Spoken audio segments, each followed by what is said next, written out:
It was a warm afternoon in late June when my partner and I found ourselves cruising down Route 66, the sun high and bright in the cerulean sky. After hours of driving through the picturesque landscapes of the American Southwest, we were eager to stretch our legs and grab a bite. As we approached a small, unassuming diner, the Rusty Spoon, its gleaming chrome exterior caught the sunlight just right, almost beckoning us to stop. "Let's check this place out," I suggested, feeling a sense of nostalgia wash over me. Diners had always been a romanticized part of the American road trip experience, and this one seemed to fit the bill. We pulled into the parking lot, the gravel crunching beneath our tires, and stepped inside. The interior was a cheerful mix of red vinyl booths, retro decor, and the familiar scent of frying bacon and brewing coffee. A waitress, her hair pinned up and a bright smile plastered across her face, greeted us with a cheerful "Welcome! Sit wherever you like." The atmosphere was warm and inviting, with families occupying booths, their laughter filling the air. We settled into a booth near the window, sunlight streaming in and illuminating the menus. I ordered a burger with all the fixings, and my partner opted for a classic meatloaf dinner. As we ate, the conversation flowed easily, the buzz of cheerful chatter around us creating a comfortable ambience. But as the sun began to dip below the horizon, something shifted. The fluorescent lights flickered ominously, and the comforting warmth of the diner transformed into an unsettling chill. The once vibrant diner felt as though it were holding its breath, waiting for something to happen. I glanced at my partner, who was busy scrolling through her phone, oblivious to the change. "Did you notice it's getting dim in here?" I asked, trying to shake off the feeling that something was off. "Just the sunset, babe. It's probably just the time of day," she replied with a dismissive wave, but I couldn't shake the feeling that something was wrong. As darkness enveloped the diner, I became acutely aware of the staff's behavior. The cheerful waitress who had served us seemed to linger at the edges of our booth, her smile stretching unnaturally wide. Her laughter echoed in the now sparsely populated diner, ringing out too loudly in the silence that hung heavy in the air. The other staff, once bustling with energy, now stood frozen, their eyes fixed on us with an unsettling intensity. "We should probably get going soon," I suggested, feeling a knot tighten in my stomach. "Just let me finish my meal," my partner said, oblivious to the growing tension in the air. I watched as a family at the far booth stood up to leave. Their young child, a little boy with curly hair, looked up at the staff with wide, fearful eyes, tugging at his mother's sleeve. "Mommy, why are they staring?" he whispered, his voice barely above a murmur. "Don't worry, sweetheart," his mother replied, but I could see her own unease. The staff's smiles grew wider, their eyes glinting with something that sent a shiver down my spine. As the family exited, I felt a strange pressure in the air, as though the diner had suddenly become a vacuum, sucking all joy and comfort away.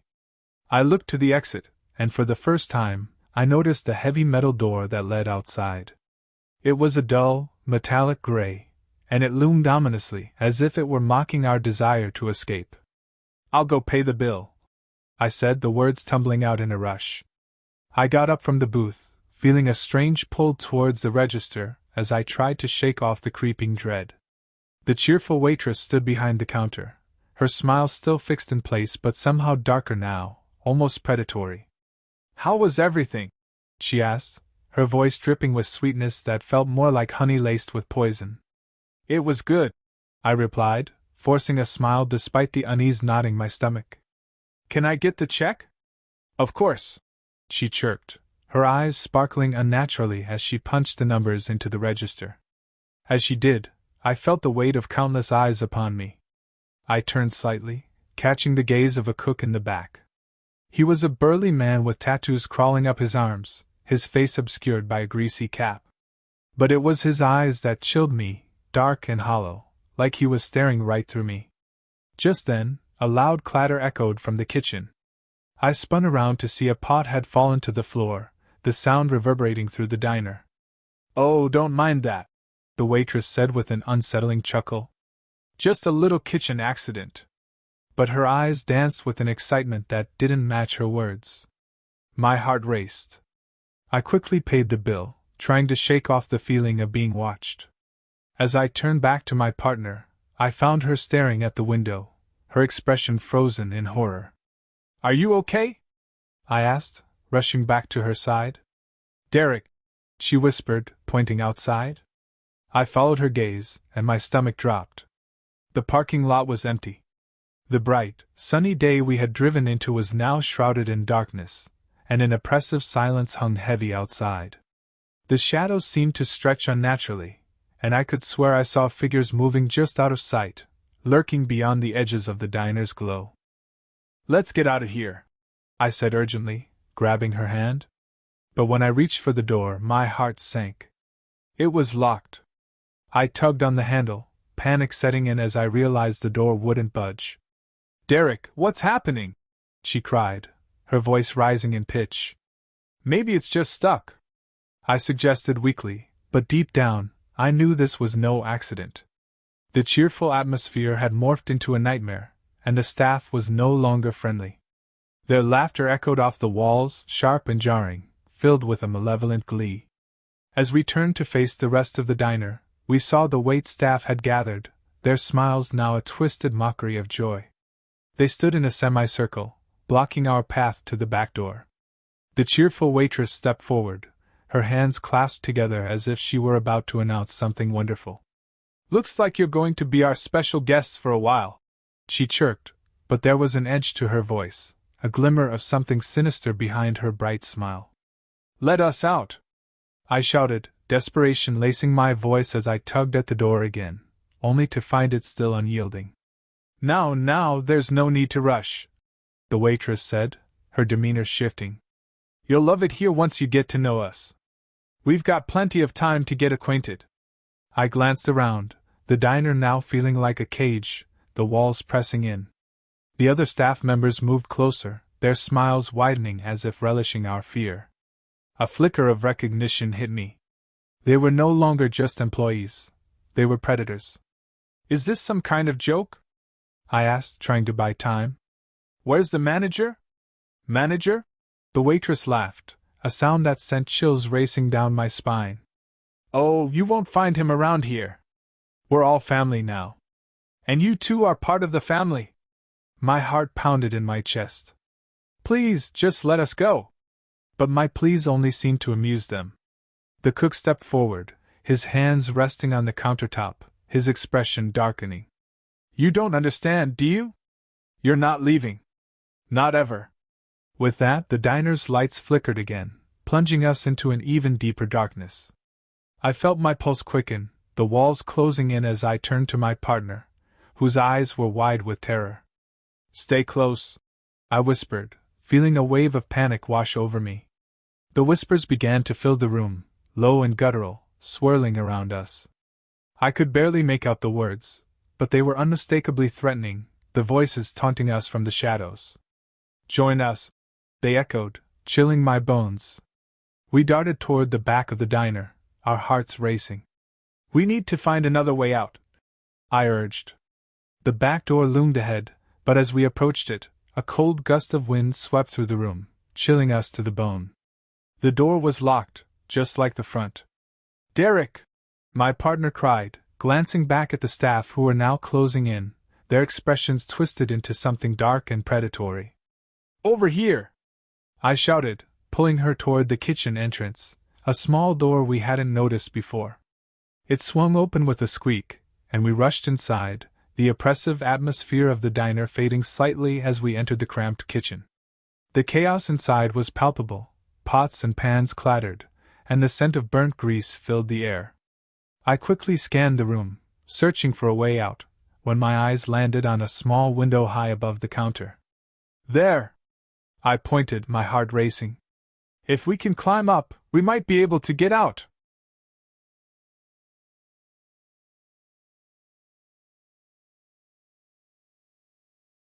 Every Saturday morning, I took my 2 children, Ellie and Jake, to the Blue Moon Diner in Springfield for our cherished ritual of pancakes and coffee.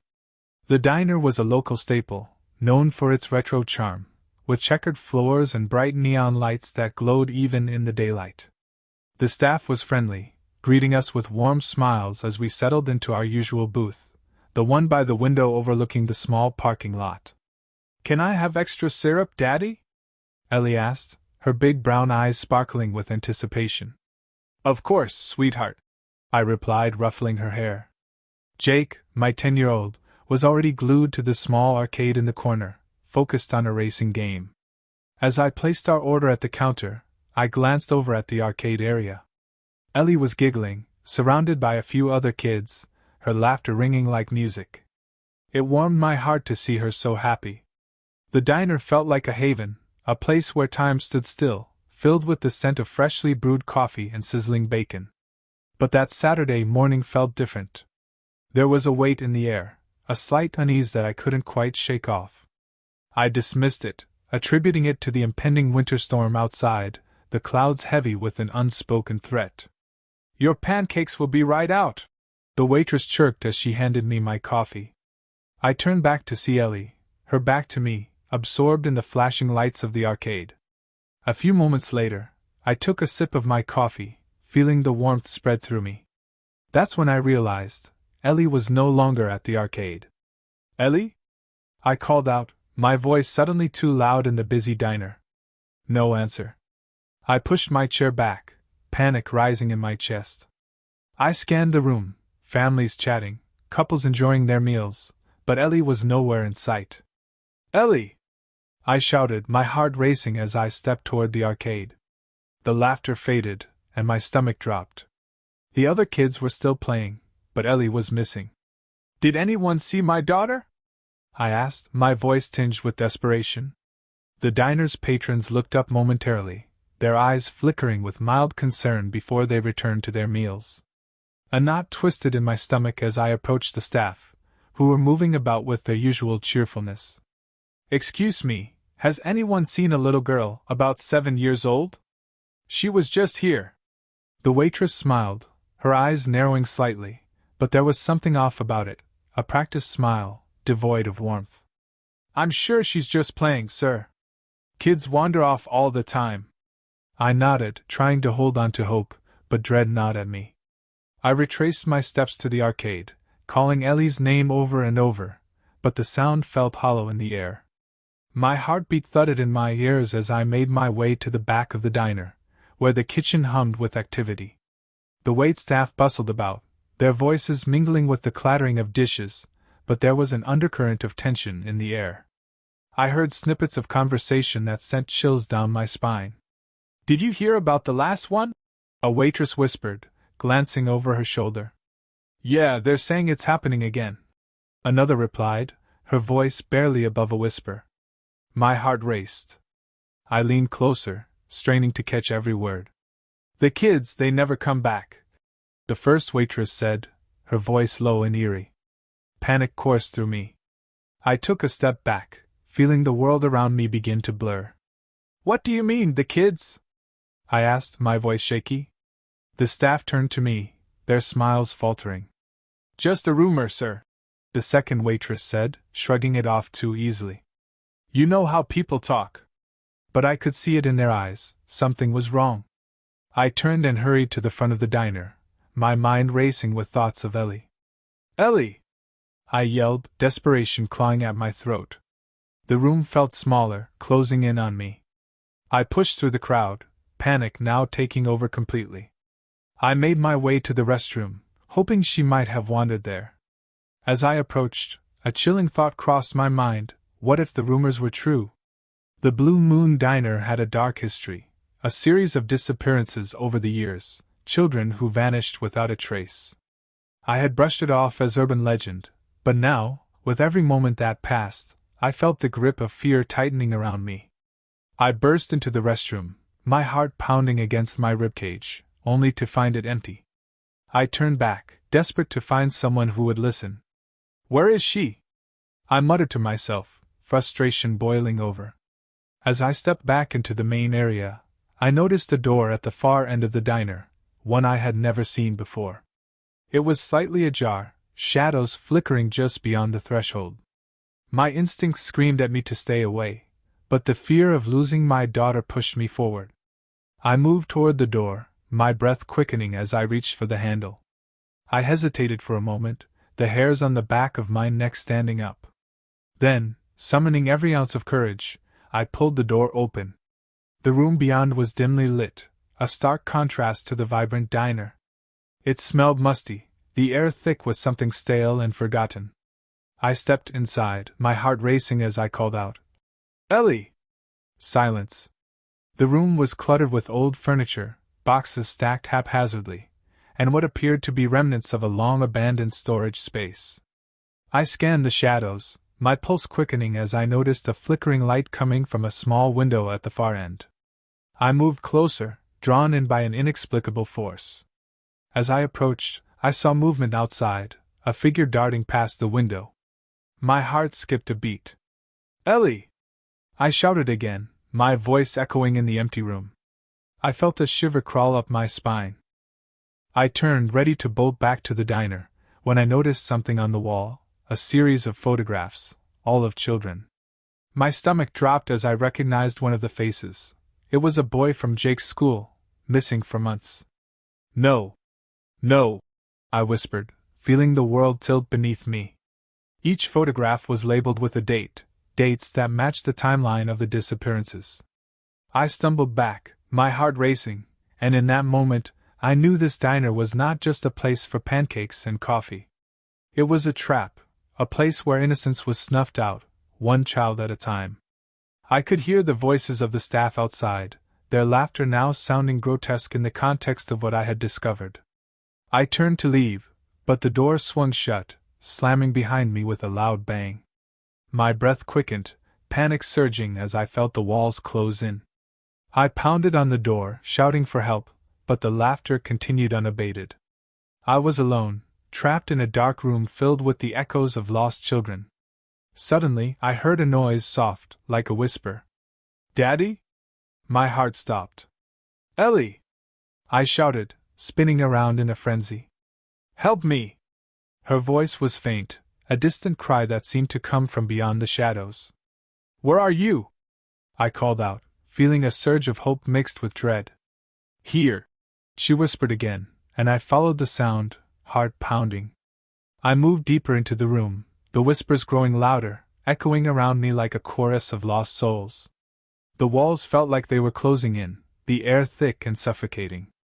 I turned a corner, and there she was, Ellie, sitting on the floor, her eyes wide with fear. "Daddy!" she cried, reaching out. I rushed to her, scooping her up into my arms. "I thought I lost you!" But as I hugged her tight, I felt a strange heaviness in the air. The whispers intensified, swirling around us. "Daddy, they're coming!" Ellie said, her voice trembling. I turned to see shadows moving at the edge of the room, dark shapes creeping closer. The laughter of the staff morphed into something sinister, echoing in my mind. "Let's get out of here!" I shouted, bolting for the door. As I reached for the handle, it wouldn't budge. Panic surged through me, and I turned back to see the shadows closing in, their forms twisting and contorting as if the very essence of fear had taken shape. "Help!" I screamed, my voice breaking. The laughter grew louder, more manic, as if the diner itself were mocking me. I slammed my shoulder against the door, desperation fueling my strength. Finally, with a loud crack, it swung open. We burst into the diner, gasping for breath, but the scene before us was unimaginable. The staff continued to serve customers, their smiles stretching wider, eyes vacant as if nothing had happened. The patrons chatted, blissfully unaware of the horror unfolding just behind the scenes. "Daddy, they're coming!" Ellie cried, pointing toward the staff. I felt a chill run down my spine. The staff turned to us, their grins unnaturally wide, and in that moment, I realized, they knew. "Come on, sweetheart," I whispered, grabbing her hand as I backed away from the counter. "We need to leave." But the door to the diner felt like it was miles away. The air thickened around us, the laughter turning to a cacophony of whispers. "Stay with us," a voice called, soft and alluring. "Join us," another echoed. I couldn't think. I just ran, pulling Ellie along with me, dodging between tables. The staff began to converge, their movements unnaturally fluid, as if they were all part of some grotesque dance. "Let's go!" I shouted, urgency coursing through me. Finally, we reached the entrance, and I flung the door open. The cold air hit us like a wave, and I stumbled out into the parking lot, Ellie clinging tightly to my side. We didn't stop running until we reached the car, my hands trembling as I fumbled with the keys. I could hear the laughter behind us, echoing into the cold morning air, a haunting reminder of what lay inside. "Daddy, are they following us?"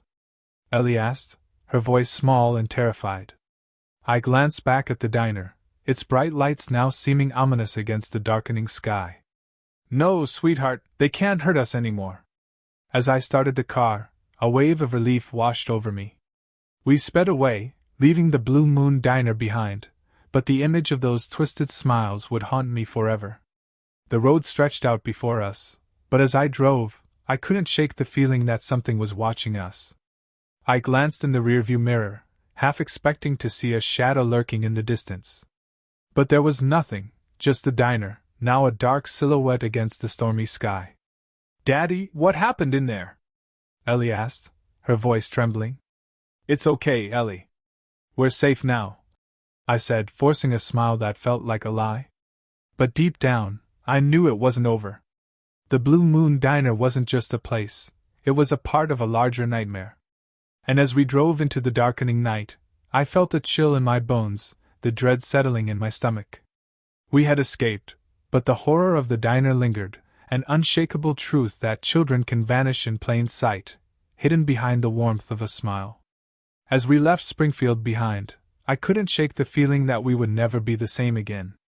The echoes of laughter and whispers would haunt my dreams, a constant reminder that danger lurks in the shadows, waiting for its next victim.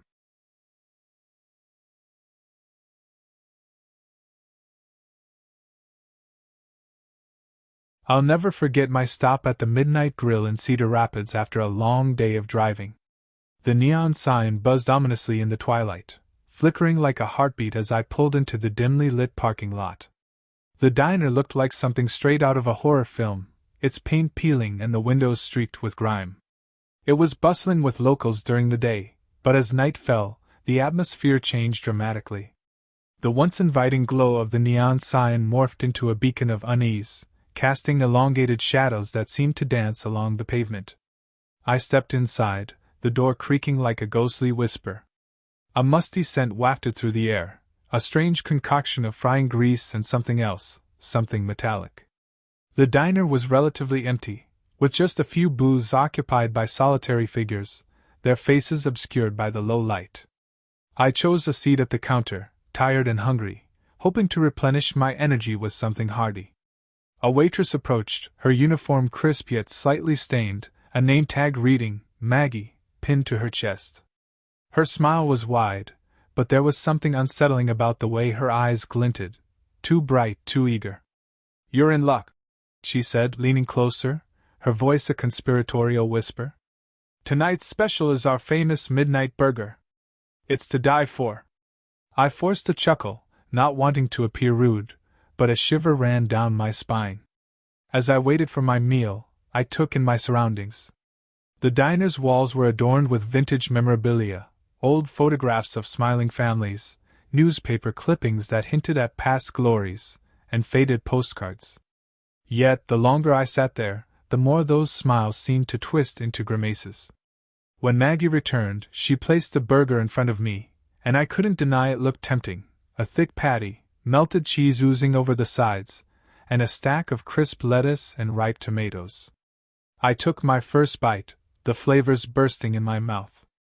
It was delicious, almost transcendent, but with each mouthful, an unsettling feeling crept over me. As I ate, I overheard conversations between the staff that sent chills down my spine. They spoke in hushed tones, their voices barely audible over the clinking of silverware and the hum of the neon sign. Words like "specials offerings" and "they never come back" drifted through the air, sending a wave of unease washing over me. I caught snippets of their conversations, an unnerving enthusiasm in their voices that made my skin crawl. "Did you see the way he looked at it?" one of the cooks said, his hands caked in grease. Like he was in a trance. Maggie chimed in. They say it's the flavor that gets you. Once you taste it, you're hooked.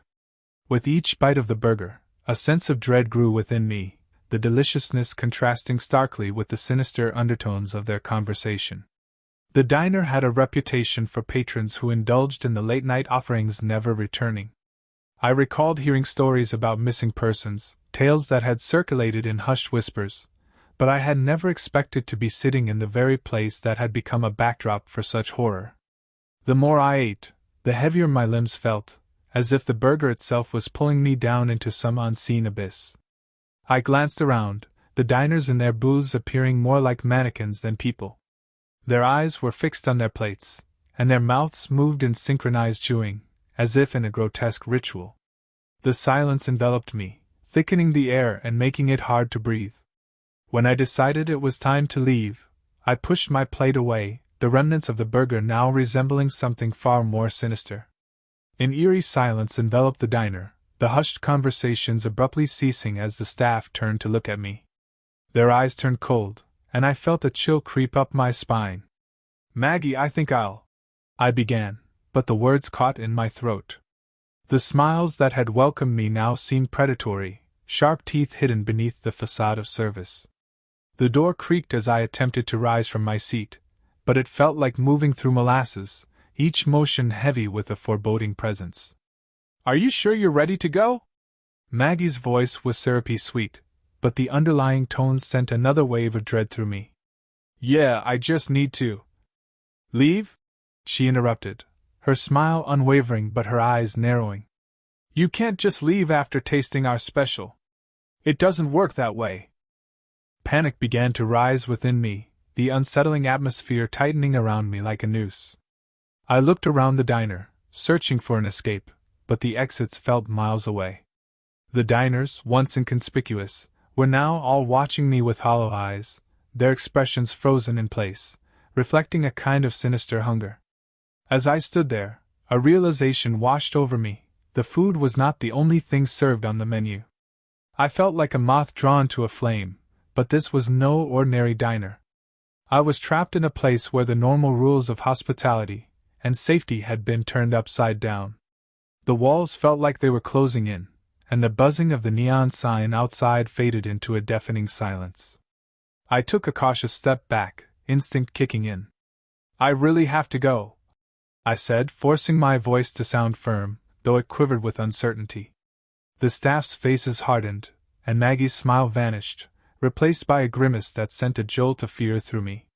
Not so fast, she hissed, and the other staff began to move, blocking my path to the exit. Please, just let me out, I pleaded, my voice rising in desperation. The weight of the burger in my stomach felt like a stone now, anchoring me to this dreadful place. Suddenly, one of the cooks, a burly man with a greasy apron, stepped forward. You don't understand, he said, his voice low and gravelly.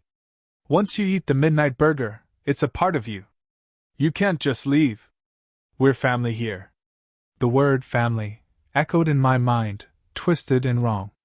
I glanced back at my half-eaten meal, the remaining bite glistening under the dim light. I couldn't shake the feeling that it had transformed into something unholy, an offering made to some insatiable entity. I don't want to be part of this family, I shouted, and in that moment, a flicker of understanding passed through the staff's eyes, like a shared secret. They closed in around me, the diner shrinking further as the walls seemed to pulse with a heartbeat of their own.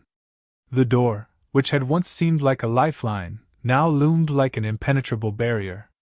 Panic surged within me as I backed away, the staff's expressions morphing into something monstrous, each person becoming a grotesque caricature of the welcoming diners I had seen when I first entered.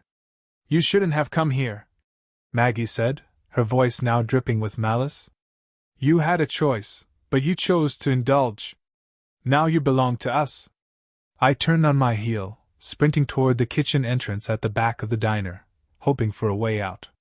The sounds of footsteps echoed behind me, their movements synchronized and deliberate. The kitchen was a chaotic maze of sizzling pans and shadows, the air thick with an oppressive heat. I ducked behind a stack of crates, my heart pounding in my chest.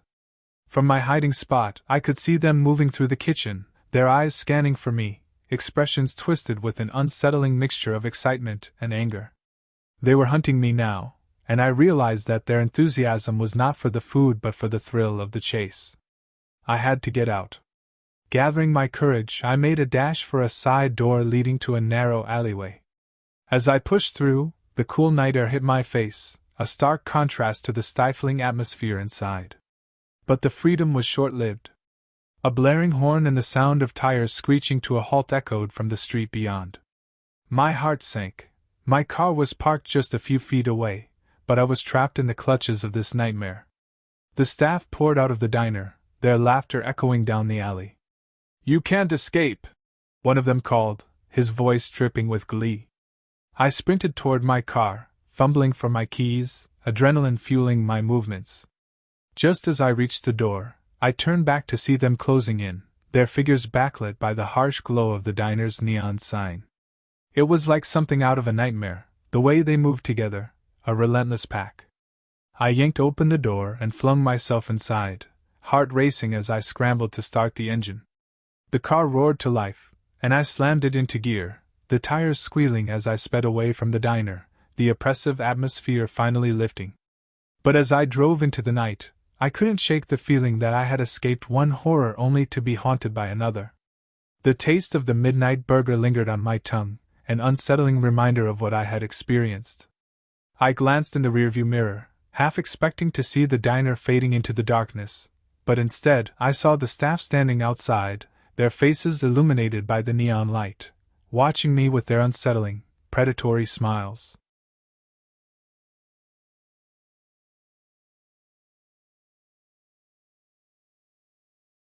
After a long shift at work, my friends and I decided to unwind at a 24-hour diner in Jacksonville.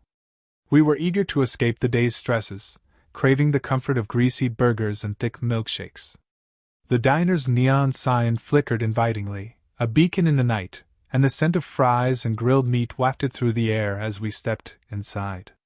The waitress greeted us with a charming smile that made us feel right at home, her quick service immediately putting us at ease.